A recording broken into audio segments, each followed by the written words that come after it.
Hi, I'm Elijah, and welcome to my podcast, Songwriting for Songwriters. This week, my special guest is Chris Difford. Chris Difford is a Grammy-nominated and double Ivor Novello Award winning lyricist and songwriter. With his collaborator, Squeeze co-founder Glenn Tilbrook, Chris and Glenn have written some of the most enduring and best-loved songs of our time, including Up The Junction, Call for Cats, Label with Love, Tempted, and many more. Chris and I sit down and talk about his songwriting process, his songwriting partnership with Glenn Tilbrook, his influences, the work he does with other songwriters, and much, much more. So please enjoy this wonderful conversation with the master, Chris Difford.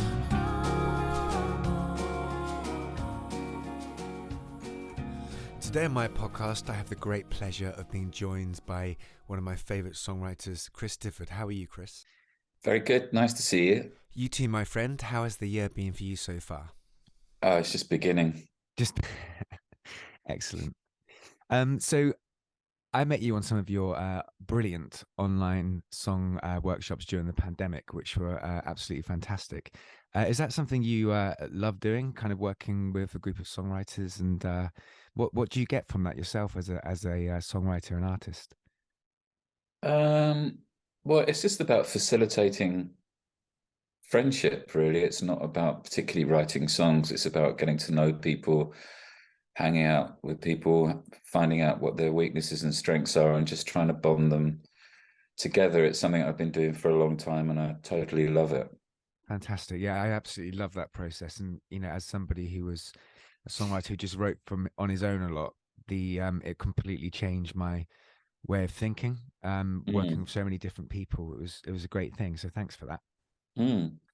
Um, I first came across Squeeze when I was a kid on TV, I think, with the milk advert, with Call for Cats, which was I remember kind of just dancing around and being obsessed by that melody and the songs.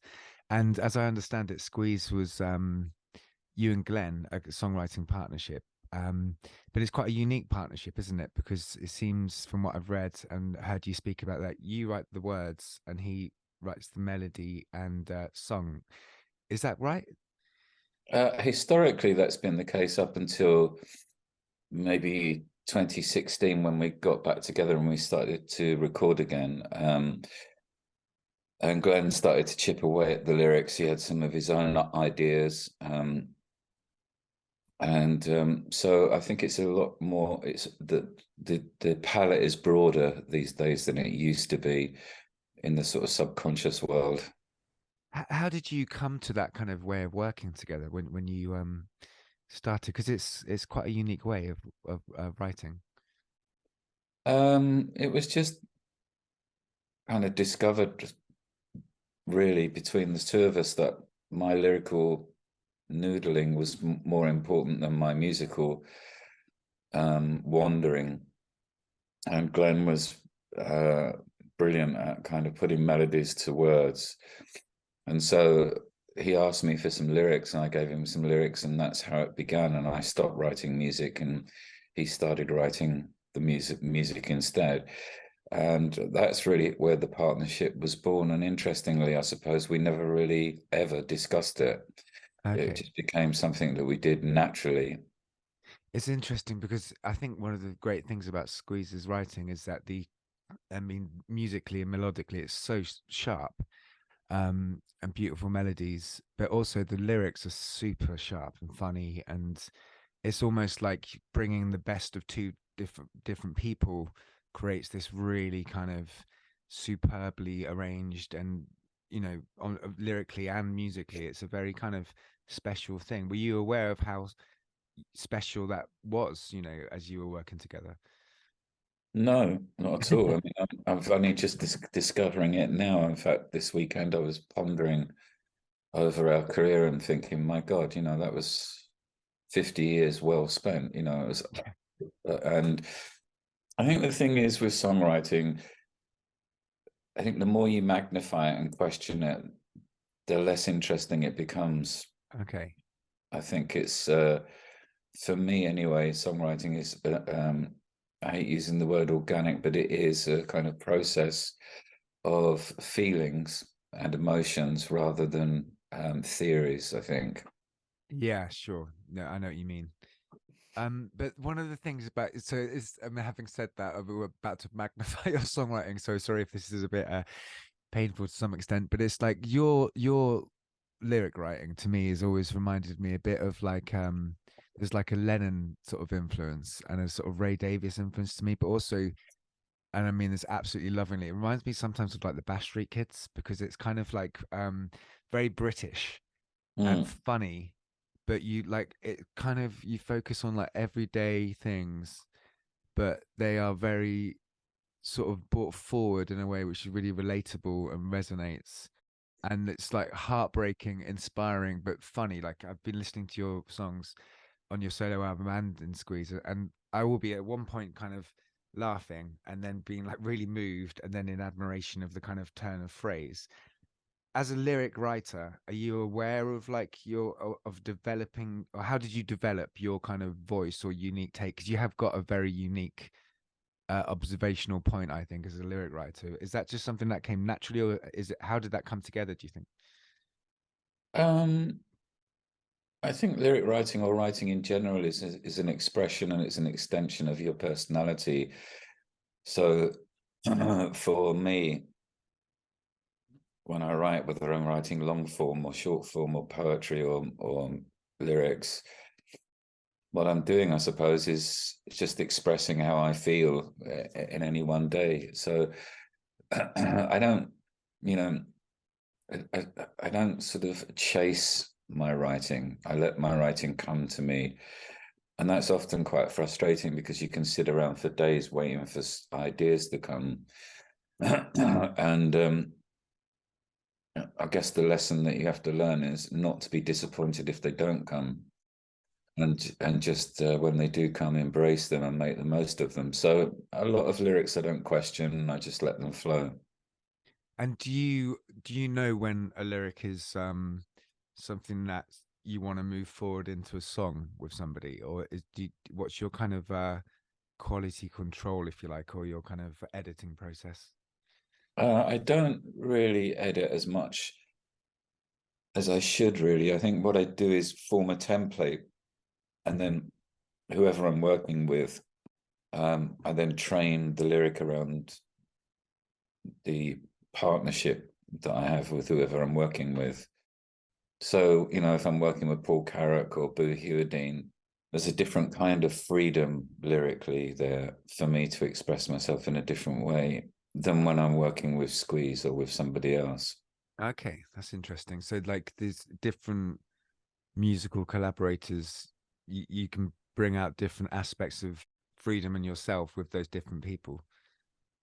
Yeah, I think that's right. You have to be able to cut the cloth accordingly. I think lyric writing, music songwriting is like being a Savile Row tailor. You have to be able to cut the suit so it fits the singer Yeah. perfectly so that they'll wear it forever. And that's really something that I think is worth investigating. Yeah, that's an interesting point actually, because I guess you have to think about phrasing to some extent and sort of Yeah. also fitting their personality as well as yours. Yeah, and a lot of words some people can't sing and some people can sing a lot of words. So it depends who you're working with. And sometimes I think I deliver too many words, and that must be difficult for the other person to write something within like a 3 or 4 minute song. Sure. But that's the way I write. Do you ever obviously you've got a relationship with the Paul Carrack and Boo Hewerdine and Glenn. When you write with different, and Jules as well, but when you write with sort of new artists, or if you asked to kind of write for someone you haven't met for, is that quite a kind of, I would imagine myself feeling pressure like that. Do you feel like a kind of a pressure to work with people that are new or investigate new No, artists? No. no, I seldom get asked to write with other people, and then if I do, it's about finding the time because one minute I'm kind of thinking about going on the road and doing my show, and then I'm sitting still and I'm thinking about writing for Squeeze or I'm writing for myself. So there's lots of different um, time frames to work in, and you know, it has to be an interesting project and not just the songwriting. Yeah. You know, I think that just sitting in the room writing songs is over for me. I don't enjoy that. Do you remember writing your first song? You know what and what it was called? Well, it would have been when I was 16, 17 years old, and I mean, I remember writing very early on a song called Alcoholic, which was a song about a drunk, because I'd been reading about an alcoholic character in a book, and I didn't know what alcoholism was in those days, but I found it really fascinating. So I wrote a blues song, of course, with, you know, EAB chords, and just sort of struck this lyric over the top of it. And yeah, I was kind of mesmerized. I thought, wow, I've written a song. Yeah. How did you decide to be a songwriter? Did you kind of fall into it, or was it, how did you kind of what was the thing that led you to deciding this is who I am? I think it's something I've only discovered really recently, that that's who I am. Okay. I'm not a carpenter or a plumber particularly, so I'm kind of, this is what I do, and it's can be frustrating sometimes to be a songwriter, because it's financially it's not as rewarding as it once was, but emotionally it's more rewarding than it once was. Okay. And why do you think it's more emotionally rewarding now? Because I've grown up a bit, and I can connect the feelings to the words more than I used to.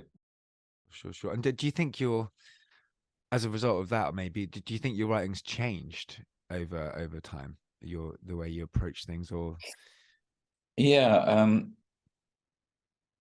I think when you're younger, you kind of, in all respects, you kind of express yourself in a subconscious manner, and with adrenaline and excitement that you can't possibly have when you're nearly 70 years old. So both physically, mentally, emotionally, all those things that you are when you're a teenager or in your early 20s, you're still developing as a human being, and you've got all that going on, as well as being in a band. It's quite a lot of yeah. out of body experiencing. So now it's more, you're just kind of just, I guess, in a different sort of headspace, really, like a family man, and haven't had a wealth of experience. Obviously your point of um flexion or as a writer has changed and grown as you've grown. Yeah, you know, it's just when you're younger, it's like I watch younger bands and younger artists, and I see them on stage, and I think, wow, I know exactly what's happening there. That's amazing. But Yeah. I couldn't possibly do that anymore, because there's too much baggage, there's too much thought goes into it. Yeah, And sure. the music industry's changed. Yeah. Yeah, big time, big time. um you're one of those prolific, brilliant songwriters who's got a string of hits that if I walked out to the park today and said "Squeeze," somebody would sing a song immediately, or one of your songs. Um, and obviously, with that, there's a lot of people, I would imagine, who come back to you and tell you how much that your songs mean to people. What is it like for you to kind of, have that experience of knowing that your songs have soundtrack people's lives, and they've had key moments in their lives where your songs have impacted them? How does that feel as a writer to have had that? It's a fantastic feeling. It's full of one of respect for the people that say those things. And I feel extremely grateful that I've been lucky enough to take part in some songs that have changed, well, have altered people's lives in some small way. So yeah, I feel very grateful for that. I don't overthink it. I'm just very happy about that. Yeah, fantastic. Who are your songwriting influences then? When you started out, who are you into? Well, it was mixed, really. I think I had a very confusing um, upbringing musically, because As a teenager, I was into Tamla Motown and on the one hand, but I was also into the Who and the Small Faces and Eamon Corner and bands like that. The idea of being in a band was like just being in a gang, and that's really what I wanted. Yeah. Um, the songs were like a byproduct of just being with your mates, I think. And my interest in music changed as my life changed. So I became, I dropped out, became a hippie, and then I started to enjoy Gong and Hawkwind and Led Zeppelin and all sorts of music. Frank Zappa, I used to go and see. None of them particularly lyrically motivating at all.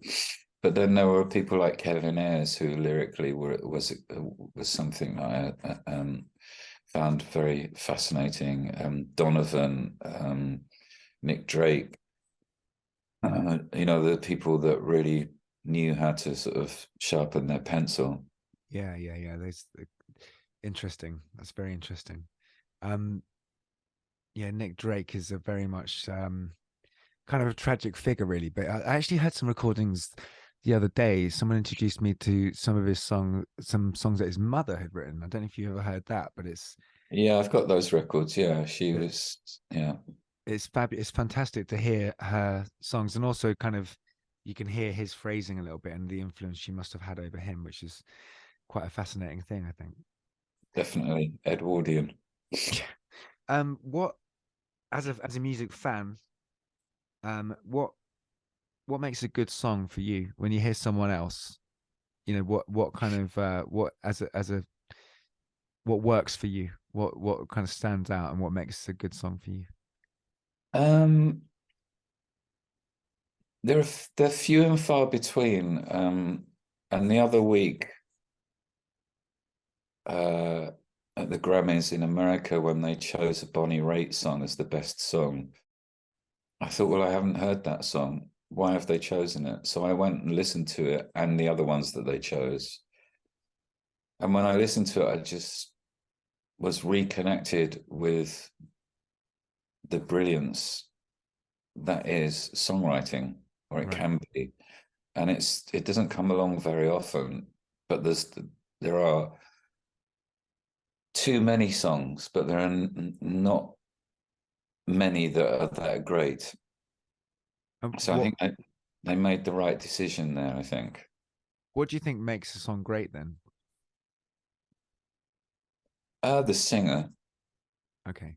and the lyric doesn't have to be, for me anyway, the lyric doesn't have to be philosophical or deep or anything like that. It just has to be the singer delivering the words in a way that keeps you engaged. Interesting. I guess that engagement is quite a subjective thing, isn't it? Really, it's like we're engaged for different reasons, and it touches us in Yeah, different ways. yeah. Um, with Glenn and other people that you work with, do you give the lyric to them first, come up with music, and then how does that work?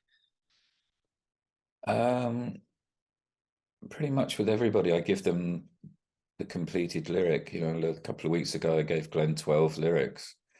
Wow, um, and I don't know what happened to them or happens to them.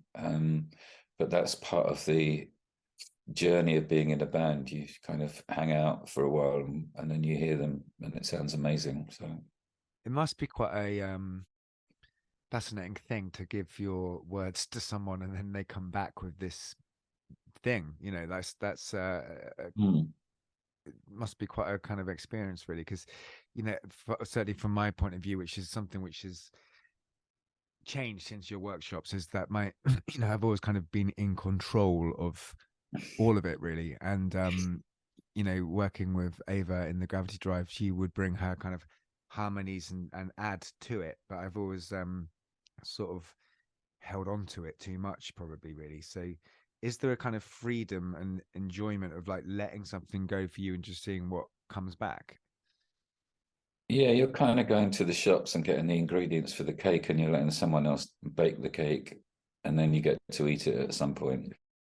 Do you ever like do you always like what's happened, or do you sometimes not like what comes back? I'd say I like pretty much 98% of what I hear, and but it's the 2% that I need to learn from. Interesting. When you say the 2% you need to learn from, I find that very interesting. What do you mean by that? What do you learn from? Well, if there's something I don't like, there's a reason why I don't like it, and I have to investigate what how I reflect myself on that 2%. What is it about me that doesn't like that 2%? And then I often find that it's either a stubbornness or a fear. It's something that doesn't let me completely grasp the whole thing. I That mean, it's rare, but it does happen. I love that take on what you've just said there. That's a very beautiful thing because to put rather than to say, "Oh, I don't like what you've done," person over there, to actually decide to investigate what is it in you which doesn't like something is a really unique, interesting way of looking at it. Actually, that's a big take home, I think. Oh yeah, well, that's.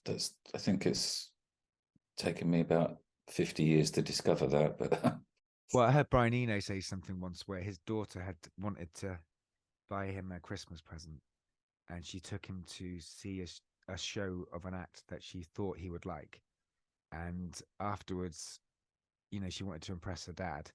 And so she was all excited and had enjoyed the show and said to him, "What did you think?" And he said to her, "I thought it was rubbish. I didn't like it at all." And she was quite crestfallen. But he said, "But I really, really appreciate you taking me to that and exposing me to it because it's really important for me to know what I don't like, which is I know what I do like, and that's part of the creative process." yeah, absolutely, yeah. How long does it take you to write a lyric on the whole? Is it does it change, or what's the kind of flow of that? Um, 5 minutes. Brilliant. Just that Um, quick. it can be, yeah. Some I wrote one the other week with Boo, and I don't even remember writing it. It was kind of like maybe 3 minutes, but I mean, it depends who you're working with. If you're working with certain people, they you have to put yourself in their frame of mind, so you have to really chisel away at the sculpture to make it Yeah, appealing. yeah, yeah. So and when I'm writing for myself, I can be very quick, but when it's with other people, it might take a bit more time. Sure. The idea of the muse, and how that comes, and if it is anything, if it's sort of something which is in us or outside of us. People talk about, catching songs with butterfly nets, or they come through like they're channeling. And some people just go to it like they think it's within them and they just go to task. They're a craftsperson who's just using their own skills. So what's your relationship with your muse, and what do you think it is? Again, it's different for each person that I work with. A muse can be a subject, or um, it could be a situation. Sometimes when I think about writing with Squeeze, I imagine the audience as being the muse because ultimately you're trying to play the song live. Yeah, You're trying to get a response from people. So it needs to be thought through. And, when I was a teenager, maybe a muse might be a girlfriend or something like that. So I'd be writing about that person through another person. So a muse can be like a therapy session in a way. yeah, sure. You're very good at the, like McCartney, you're very good at that observational viewpoint in songs, which is really hard to do. I think is something which I struggle with. Um, when you're writing from a kind of observational point of view, obviously it's coming from you, but you might use a situation or characters to tell a story within the lyric. How much of how much of you is using characters to hide your own feelings or thoughts, or are you using them to get them out? Um, I don't know. That's a good question, but I think songwriting is a bit like therapy in a way. You're kind of putting yourself on the sofa and inviting the big questions, and you can use the characters in the songs absolutely to say what you feel about somebody without them knowing about it. I mean, I've done that lots. Yeah, I yeah, yeah. absolutely have. Um, and that's very manipulative in a way, but it's also not uncommon for a songwriter or a writer to write about somebody that they know through another character. I don't think it's anything new, and I don't feel bad about it. No, no, no, and neither should you. It's yeah, I guess we all kind of use, so like you said, songs of therapy sessions, and we will reveal what we want to reveal and hide what we want to hide, and it's a way of Mm, releasing emotions, isn't it? The you've got a great album which I've been listening to, Fancy Pants, and I've been listening to I Didn't Get Where I Am, which is such a great title for an album. I really love it. I woke up this morning, put it on again, and just because where I'm at life at the moment, the first 2 or 3 songs were just like utterly kind of like boom, like wow. Just what was that was your first solo album, wasn't it? it was, yeah. How was that for you? That experience coming out of a band and sort of going out on your own under your own name and creating that album. I didn't really want to do it. It was a friend of mine who produced the record, Francis, who coerced me into doing it. And I'm so grateful that he did, because he taught me a lot about the beginnings of who I was as a solo artist outside of Squeeze. Yeah. I'd kind of given up at that point. Okay. Um, Squeeze wasn't interesting to me at that point. I just wanted to stay at home, run a studio, write songs, but not really tour particularly. So going in the studio with Francis was a massive education. It was like going in the studio for the very first time. Right. And he got me to write about subjects that I hadn't thought about writing, family, that sort of thing. It's Parent. it's got such a great sound. The Yeah, piano sound. It's a great sound. yeah. Well, we recorded it in my place, on 2-inch tape and through a Helios desk, and you can't go wrong with that mixture. There seems to be on that album quite a lot of you. I mean, there always has been in your songs, but it does feel like quite a kind of almost a bit like Plastic Ono Band in a way, but differently. That kind of, it's a statement. It feels like a statement of you. Is that how you feel about it? Yeah, absolutely. It's a very revealing record in many ways.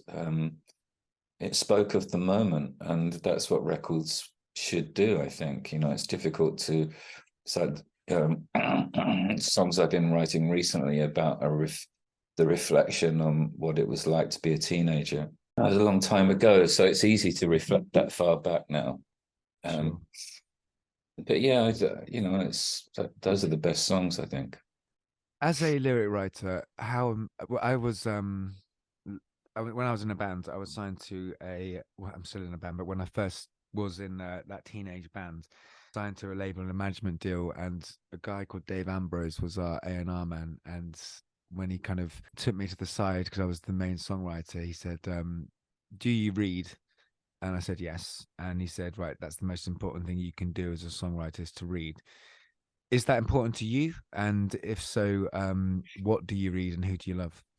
Mm, no, I've got the attention span of a gnat, really, and I can't read particularly well. And with the onset of audiobooks, it's been possible for me to tune into books a little bit more. I'm pretty lazy. I was thinking about again over the weekend. I was thinking, my God, I don't sit down to read or watch films. I don't read books. I absorb a lot of information, but they don't come from other places, I don't think. but I can glean just enough from being in the world, I Yeah. think, Yeah. and observing what's going on around me. Yeah. Is there you've worked and collaborated with loads of different people. Is there anyone that you'd really love to, anyone at all, to, living or dead actually, who you would love to have written a song with or write a song with? Um, I'd love to be in the room with James Taylor. He's such a special person. Um, and I think he's taken his career step by step beautifully. But I'd also like to sit in a room with someone like Stormzy, who I find his lyrics extremely moving and deep, and would love to know more about him as a character, I suppose, just by being in a room with him, Mm. not necessarily writing, but just being with him. He just strikes me as being um, one step closer to a higher power than I could ever imagine being. That's really, I'd love to hear that collaboration. And yeah, I agree with you about that. He's got something going on, hasn't he? He's got a kind of, as well as being a great artist, he's got some kind of Mm, uh connection, and also seems to be very community minded, and take people with him, and mm, mm, there's a, if it's like service, there's a service quality to him as a person, I think, which mm, absolutely. is that important to you, because you do a lot of service with other writers and bring people together. Is that something which, as a person, you sort of, you said earlier about the social aspect of things, but is that giving back important to you? Yeah, very much so. I was taught that some years ago that it's about giving back. It's not about taking, particularly. Um, I think again, when you're younger, you take all the time because you can. But when you get older, I think some of the best therapists that I know are sort of older people who have had a wealth of knowledge, and rather than just disappear with it, they're actually sharing it and giving it back. Yeah. That inspires me more than anything, I think. Yeah, it's quite a, it's also quite a humbling thing, isn't it, when you see people do that? It's Mm, particularly, because the music industry, and we're all of us to some extent as writers, are kind of coming from an ego and wanting to be seen and wanting attention, and to balance that with mm, a more beautiful giving mindset sometimes can be a bit of a yeah. dance. What was it like being on Top of the Pops? What was that's something we all grew up with. I grew up with, and it's gone. But I imagine that would have been pretty exciting. It was exciting. I don't know what to say about Top of the Pops other than it was what everybody aimed for in those days to get on television, and now there's nowhere to aim anymore, particularly. I mean, Yeah. even being on later is not going to sell your records. It's going to give you credibility as an individual artist. But yeah, I mean, it's a shame those days are gone. But then the industry's gone as well. So for me, I don't need to reminisce about it. Does the changes in the industry, which you've highlighted already, and we're all aware of, where there's the money is not there in the same way, for various reasons. How do you navigate that these days as an artist? Is it something which is, because for me it's like, okay, well, there's multiple revenue streams. In some ways it feels like there's more of an open way to get your music. It's a quicker way to get your music out. You don't have to take so long. It's quite instant. It can be playful in that way, but it's also like, to earn from songwriting these days is obviously harder. Has that been a big adaptation for you as a kind of artist, and as a writer? Well, I don't really um, know what to say because it is so different now. There's the question about making a record or not making a record is quite a huge one, because I Yeah. don't know whether I can afford to make a record, Right. and then if I do make a record, who's going to buy it? It's Yeah. almost like, for me as a solo artist, it's about the live experience. So if I write a new record, I would perform it live, but maybe not have it as a record, Right. so that you go and see it like you would go and see a theatre play or a film. So I'm considering the alternatives. When you're talking about playing live, like I've had this sort of acid test that I've used for my own writing, which is you write your song, and I write a song, whatever, and then you can be quite happy with it in your own world, and you can take it to your band and make a record. But I kind of believe that until you've played it in front of an audience, it's kind of not been birthed, if you like. And also, sometimes when you play a new song, it can have an instant kind of appeal, and then other times you can play a song that doesn't have an instant appeal, but sometimes you'll believe in it more sometimes when you don't get the same kind of feedback. What's your, when you play a new song to an audience, how do you relate to it? Well, I don't really give it too much attention. I know it sounds odd, but you can't use an audience like they're your parents. You can't sort of expect them to love you or to smack your ass. You've got to just perform your song and make sure you do it to the best of your ability, and you will know by their response whether it's good or it's bad. But it's kind of more important just to feel connected with the work that you've done, and with the way it's appreciated. Sure. Do you have a favorite song you've written, or something that you're most pleased with or proud of? Well, again, that's sort of something that, when I sing Up The Junction as a solo artist, I go into a trance, because it's kind of like it's a story that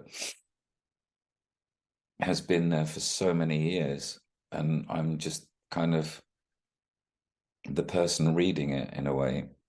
I don't feel connected to it in an emotional way. It's just like wearing a badge, I guess.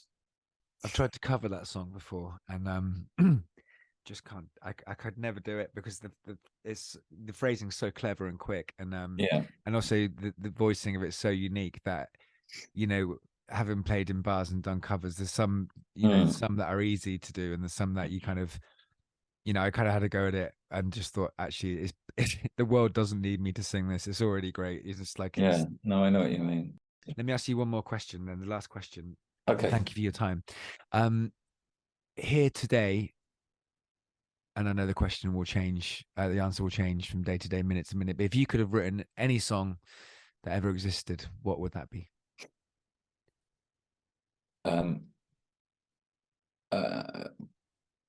Blimey, I guess it would be "You've Got a Friend." I mean, I think that's just such whenever I hear that song, it drills me to the ground, because it's so simple, but so emotive, and it means so much. Brilliant. Well, Chris, thank you very much for your time, my friend, and Thank you. good luck with everything you're doing, and enjoy the rest of your day. See you soon.